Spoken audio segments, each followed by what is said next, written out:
Hi everybody, this is Steve at Brass Horse Studio, and in this video I'm going to tell you how you can get PPP loan forgiveness, including for the self-employed, and I'm going to try to do it in 3 minutes or less.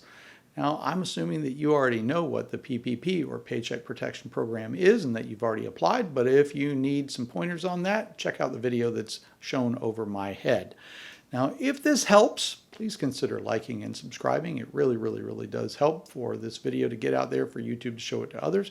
Consider sharing it. So let's roll the intro and start the clock.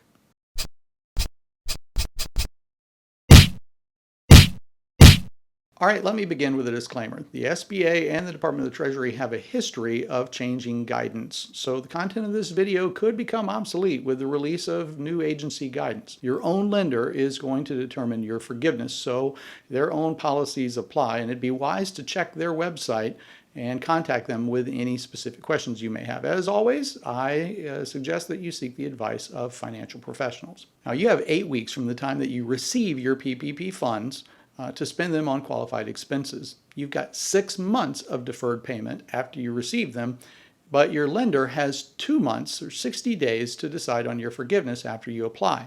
Some lenders are requiring that you apply for loan forgiveness within 90 days of your 8-week period to use the funds. Let me cover utilities first. Utilities would include basic utilities for power, water, and phone. If internet or cell phone usage is crucial to your business continuity, then include those. Now, these must be utilities that were in place before February 15th. For each of these expenses, you're going to want to have the bill and you're going to want to have the linked payment to show. And this could be in the form of canceled checks or a digital payment. Now, when possible, maybe for your landlord, you want to ask for receipts or show on the following month's bill that the bill was paid and how much it was. Now, it's wise to digitize all those files into PDFs in case you need to submit all these things electronically. If you use QuickBooks and other financial software, it could be helpful if you set all PPP expenses up with their own unique codes or account numbers. If you are self-employed and file a Schedule C, then you used line 31 of your 2019 Schedule C to calculate your loan amount. You want to take that number, divide by 12, and that is your average monthly salary. That's how much you can draw out if you're self-employed and claim for payroll as yourself. That's called owner's compensation replacement, and it's automatically forgiven. And the CARES Act says that will be 2 months of average salary. You don't need to have a separate bank account, although that could help you. Now, if you have employees, remember that federal payroll taxes, employer-paid Social Security, Medicare, and workers' comp aren't forgivable amounts, as well as HSA, life insurance, and some other benefits. Other related expenses are, like gross pay, employer contributions to health and retirement benefits, vacation pay and sick leave, and state taxes. Those are all included, as well as tips if you've been making those up to your employees. 1099 employees do not count as employees. Those are contractors and they need to file for their own PPP. If you do have employees, then 941 forms and payroll tax filing forms can be submitted as evidence for forgiveness. Now, you'll need to demonstrate that by June 30th, you had the same head count of full-time employees and paid them at least 75% of the same salaries they were making pre-COVID.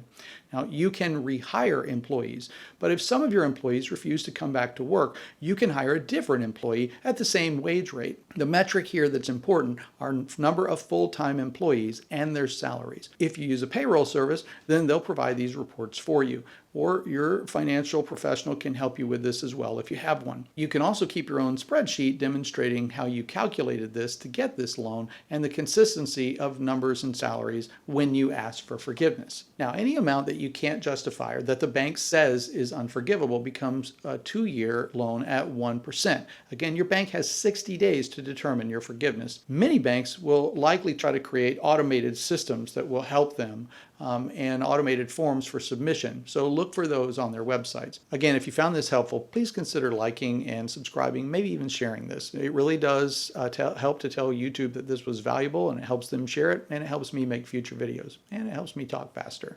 And comment down below about maybe other helpful things that you'd like to see in videos like this one, other helpful how-to videos that you'd like to see in short bursts, like about 3 minutes long. If I didn't make it in 3 minutes, sorry about that, but I got to get back to work.